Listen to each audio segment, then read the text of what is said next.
ஓம் சாய்ராம். நல்லது நினைப்போம், நல்லது நடக்கும். சாயின் ஆசீர்வாதம் பரிபூர்ணமாக யாருக்கு கிடைக்கும்? இன்னைக்கு பதிவோட தலைப்பு பார்த்துருப்பீங்க. நிச்சயமாக சொல்கிறேன், உங்களுக்கு, அதாவது இந்த பதிவை கேட்டுட்ருக்க உங்களுக்கு சாயோட ஆசீர்வாதம் பரிபூர்ணமாக இருக்குது. சாயோட அருளும் ஆசீர்வாதமும் பரிபூர்ணமாக பெற்றவங்க தான் நீங்கள். ஏன்னா எல்லா சூழ்நிலைகளிலும் நம்ம சாய் குடும்பத்தில் இருக்கிற நீங்கள் எல்லா சூழ்நிலைகளிலும், அதாவது கஷ்டமான சூழ்நிலைகளாக இருந்தாலும் சரி, இல்லை சந்தோஷமான சூழ்நிலைகளாக இருந்தாலும் சரி, எல்லா சூழ்நிலையிலும் சாயை தன் வாழ்வில் ஒரு அங்கமாக ஏற்றுக்கொண்டு அவர் நினைவிலேயே வாழ்ந்துக்கிட்டு இருக்க உங்களுக்கு சாயோட ஆசீர்வாதம் முழுவதுமாக அது கிடச்சிருக்கு. அந்த ஒரு காரணத்தினால தான் எந்த ஒரு கடினமான சூழ்நிலையாக இருந்தாலும் அவரோட திருநாமத்தை நீங்கள் ஜெபம் பண்ணிக்கிட்டு இருக்கீங்க. எல்லளவும் இதில் சந்தேகமே வேணாம். ஏன்னா எத்தனையோ பேர் இறைவனுக்கு பக்தர்களாக இருக்காங்க. எவ்வளோ பேர் சாய்க்கும் பக்தர்களாகவும் அவரோட போதனைகளை கேட்டுட்டும் வந்துக்கிட்டு இருந்திருக்காங்க, இப்பொழுதும் இருக்காங்க. ஆனால் ஒரு சிலர் பார்த்தீங்க அப்படின்னா அந்த குறிப்பிட்ட அந்த கால கெடு வைத்து நிர்பந்தத்தின் பெயரால், அதாவது நான் நினைக்கிறது நடக்கணும் அப்படிங்கிற ஒரு காரணத்திற்காக மட்டுமே சாயோட நாமத்தை ஜெபம் பண்ணுவாங்க, சாண்டிங் பண்ணுவாங்க, 108 முறை எழுதுவாங்க, ஸ்ரீ சாய்நாத ஸ்தவனமஞ்சரியை படிப்பாங்க, விரதம் இருப்பாங்க. இத்தனை வாரம், 9 வாரம், 7 வாரம் இந்த மாதிரிலாம் கணக்கு வச்சு விரதம் இருப்பாங்க. கோவிலுக்கு போயிட்டு வருவாங்க. ஒரு நிர்பந்தத்தின் காரணமாக போயிட்டு வருவாங்க. ஆனால் அந்த பிரார்த்தனை, அந்த நிர்பந்தம் நிறைவேறினதுக்கப்புறமா, அதாவது அவங்களோட வேண்டுதல் நிறைவேறினதுக்கப்புறம் அவங்க கொஞ்சம் விலகி போயிடுவாங்க. இல்லை அவங்களோட வேண்டுதல் நிறைவேறலைனாலும் என்ன பண்ணுவாங்க, விலகி போயிடுவாங்க.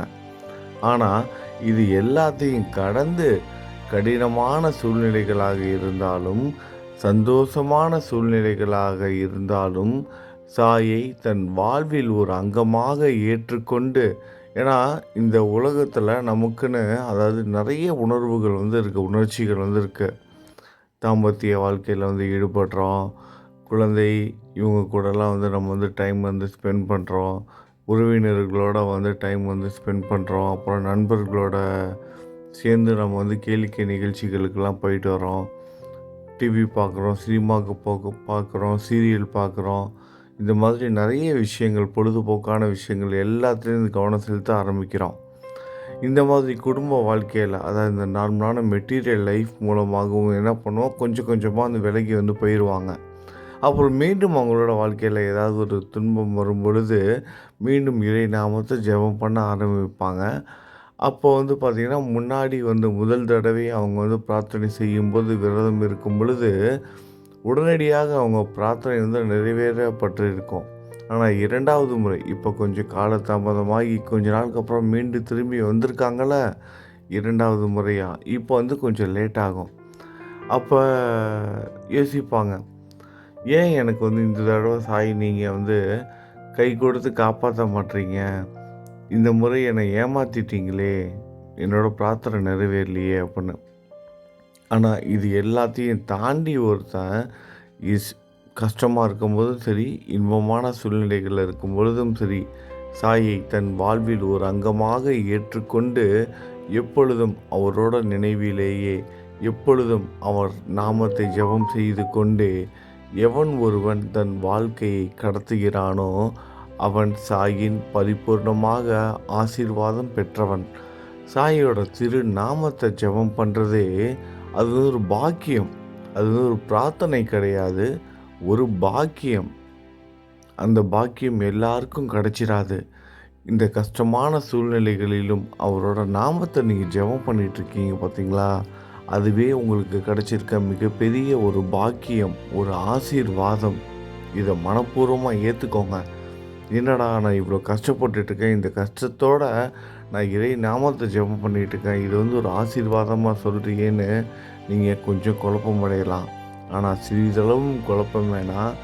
உங்களோட நம்பிக்கையும் உங்களோட அந்த பிடிமானமும் இந்த அளவுக்கு துன்பத்தை அனுபவித்து கொண்டிருக்கும் பொழுதும் அவரோட நாமத்தை நீங்கள் நம்பிக்கையோடு சொல்லிக்கிட்டு இருக்கீங்க பாருங்களேன், அது ஏற்படுத்துகிற அந்த நல்ல விளைவுகள் உங்கள் வாழ்க்கையில் மிகப்பெரிய ஆச்சரியங்களையும் அதிசயங்களையும் நிகழ்த்தும். இது சத்தியம். எப்பேற்பட்ட கடினமான சூழ்நிலைகளாக இருந்தாலும் அதை தாங்கிக் கொள்வதற்கான முழு மன தைரியத்தையும் உங்களுக்கு ஒவ்வொரு நாளும் அவரோட நாம ஜபங்கள் ஏற்படுத்தி கொடுத்துட்ருக்கு. அவரோட நினைவுகள் உங்களுக்கு உருவாக்கி கொடுத்துட்ருக்கு. அது உங்களுக்கு இந்த கஷ்டமான சூழ்நிலைகளில் இருக்கும்பொழுது உங்களுக்கு தெரியாது. ஆனால் இது எல்லாம் முடிவுக்கு வரும் பாருங்களேன், அப்போ உணர்வீங்க. நான் உணர்ந்திருக்கேன், இதுக்கு முன்னாடி நீங்களும் உணர்ந்திருப்பீங்க, இல்லைன்னா இதுக்கப்புறம் உணர்வீங்க. ஏன்னா அப்போ யோசிக்கும் பொழுது உங்களுக்கு அந்த சிந்தனை வரும். இவ்வளவு கடினமான சூழ்நிலையை என் சக்திக்கு மீறின ஒரு விஷயங்கள் என் வாழ்க்கையில் நடந்துச்சு. இவ்வளவு துயரமான சம்பவங்கள்லாம் கூட நடந்துச்சு. ஆனால் இதுலேருந்து என்னோடய சாயப்பா என்னை மீட்டு கொண்டுட்டு மறு வாழ்க்கையை எனக்கு ஏற்படுத்தி கொடுத்துருக்காருங்கிற அந்த அற்புதமான அந்த தெய்வீக உணர்வு, வார்த்தைகளால் விவரிக்க முடியாத ஒரு உணர்வு நிச்சயம் உங்களுக்கு கிடைக்கும். அப்போ தெரியும், கண்டிப்பாக நான் சாயால் ஆசீர்வதிக்கப்பட்டவன் அப்படிங்கிற அந்த உண்மையை நீங்கள் உணர்வீங்க. நீங்கள் சாயால் ஆசீர்வதிக்கப்பட்டவங்க தான் அப்படிங்கிற அந்த உணர்வு நிச்சயம் அவங்களுக்கு ஏற்படும். இது சத்தியம். அந்த அற்புதமான ஒரு உணர்வு, அந்த அற்புதமான ஒரு வாழ்க்கை பயணம் இருக்குது பாருங்களேன். இப்போ நம்ம வேதனையை சந்திச்சுக்கிட்டு இருக்கோம். ஆனால் இது ஒரு மிகப்பெரிய ஒரு அற்புதம் நடந்துக்கிட்டு இருக்கு உங்களோட வாழ்க்கையில், என்னோட வாழ்க்கையில், நம்ம எல்லோரோட வாழ்க்கையிலும். அதாவது கஷ்டமான சூழ்நிலைகளை ஒவ்வொரு நிமிடமும் நம்ம கடந்து போயிட்டுருக்கோம் பார்த்தீங்களா. இது மிகப்பெரிய ஒரு அற்புதமான ஒரு நாட்கள். இந்த அற்புதமான நாட்களை சாய் நமக்கு கொடுத்துருக்காரு. என்னடா நான் அழுதுகிட்டு இருக்கேன், அற்புதமான நாட்கள்னு சொல்கிறீங்கன்னு நீங்கள் கேள்வி கேட்கலாம். ஆனால் இவ்வளோ கஷ்டத்துக்கு நடுவுலையும் நம்ம மனம் உடையாமல் தைரியமாக நின்றுக்கிட்டு இருக்கோம் பார்த்தீங்களா, அதுதான் அற்புதம்.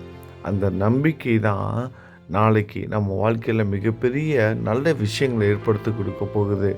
இந்த கஷ்டமான சூழ்நிலைகள் எல்லாம் இன்னும் கொஞ்ச நாள் தான் முடிவடைய போகுது. அதுக்கப்புறம் நீங்கள் சிந்திப்பீங்க, அந்த நேரத்தில் அந்த கஷ்டமான சூழ்நிலைகளில் நான் நம்பிக்கையோடு எந்திரிச்சு நின்னேன் பாருங்களேன், அதனால தான் இன்றைக்கி நான் ஜெயிச்சு முன்னுக்கு வந்திருக்கேன். இந்த கஷ்டமான சூழ்நிலைகளை தாண்டி என் குடும்பம் சந்தோஷமாக இருக்குது.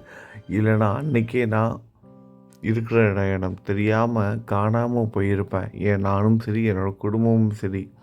ஆனால் இவ்வளோ கஷ்டமான சூழ்நிலைகளையும் தாங்கி கொண்டு தனி ஒரு ஆளாக நாங்கள் இன்றைக்கி மீண்டு வந்திருக்கோம். இதற்கு சாய் மட்டும்தான் காரணம். எங்களோட நம்பிக்கை ஒன்று தான் காரணம். அதற்கு அவரோட திருநாமங்களை மட்டும்தான் நாங்கள் ஜெபம் பண்ணோம். எந்த ஒரு விசேஷ பூஜைகளையும் அவர் எதிர்பார்க்கல. இந்த அனைத்து உண்மைகளும் உங்களுக்கு தெரிய வரும் தருணம் உங்களோட வாழ்க்கையில் மிகப்பெரிய ஒரு உணர்வை உணர்வீங்க. அற்புதமான தெய்வீக ஒரு உணர்வை நீங்கள் உணர்வீங்க. இந்த மாதிரியான உணர்வுகள் உங்களுக்கு இதுக்கு முன்னாடியே ஏற்பட்டிருக்குன்னா நீங்கள் மிகவும் அதிர்ஷ்டசாலிகள். நடக்கலை அப்படின்னா இன்னும் கொஞ்ச நாள் தான் காத்திருங்க. கூடிய சீக்கிரமே அந்த உணர்வை நீங்கள் அனுபவிக்க போகிறீங்க. அந்த ஒரு காரணத்தால் தான் இவ்வளவு கஷ்டத்துக்கு நடுவுலையும் நீங்கள் நம்பிக்கையோட சாயோட நாமத்தை உச்சரிச்சுக்கிட்டு இருக்கீங்க. அவரை உங்கள் வாழ்க்கையில் ஒரு அங்கமாக ஏற்றுக்கொண்டு இவ்வளவு பிரச்சனைகளுக்கு நடுவுலையும் அவருக்கு சேவை செய்துக்கிட்டு இருக்கீங்க. அதாவது நான் ஒன்றுமே செய்யலையே, என்ன சேவைன்னு சொல்கிறீங்க, நான் இந்த கோயிலுக்கு போய் டொனேஷன் கொடுக்கலையே, யாருக்கும் அன்னதானம் பண்ணலையே அப்படின்னு நினைக்காதீங்க. நீங்கள் நம்பிக்கையோடு வாழ்ந்துட்டுருக்கீங்க பாருங்களேன், அதுவே ஒரு மிகப்பெரிய ஒரு சேவை. ஏன்னா நாளைக்கு உங்களோட வாழ்க்கை 4 பேருக்கு முன் உதாரணமாக போகுது. 4 பேருக்கு நல்லது செய்ய போகுது உங்களோட வாழ்க்கை. இவங்கள பாருங்கள், இவங்க இவ்வளவு கஷ்டமான சூழ்நிலைகள்லேருந்து மீண்டு வந்திருக்காங்க அப்படிங்கிற அந்த ஒரு நம்பிக்கை கொடுக்க போகிறீங்க நீங்கள். இது ஒரு மிகப்பெரிய சேவை தானே. எத்தனையோ கஷ்டப்படுறவங்களுக்கு உங்களோட வாழ்க்கை முன் உதாரணமாக அமைய போகுது. இதை விட மிகப்பெரிய சேவை என்ன இருக்க போகுது? அந்த சேவையை தான் நீங்கள் இப்போ செஞ்சுக்கிட்டு இருக்கீங்க. இதை விட அற்புதமான சேவை வேறு எதுவுமே கிடையாது. அவரோட திருநாமத்தை ஜெபம் பண்ணுவதே மிகப்பெரிய சேவை. இந்த சேவை உங்களோட வாழ்க்கையில் மிகப்பெரிய அற்புதங்களையும் அதிசயங்களையும் கண்டிப்பாக ஏற்படுத்தும். சாயோட முழு ஆசீர்வாதம் பெற்றவங்களாக மட்டும்தான் இதை செய்ய முடியும். மற்றவங்களாம் குழப்பமடைந்து பாதியிலே விட்டுட்டு போயிடுவாங்க. அதனால தான் சொல்கிறேன், சாயியோட பரிபூர்ணமான ஆசீர்வாதம் உங்களுக்கு நிச்சயமாக இருக்குது. அதனால தான் அவரோட நினைவில் நீங்கள் வந்து வாழ்ந்துக்கிட்டு இருக்கீங்க. அவரோட திரு நாமத்தை ஜெபம் பண்ணிக்கிட்டு இருக்கீங்க. எல்லாமே நல்லதாக தான் நடக்கும் உங்களோட வாழ்க்கையில். நம்பிக்கையோடு இருங்க. நல்லதை நினைப்போம், நல்லதே நடக்கும். ஓம் சாய்ராம்.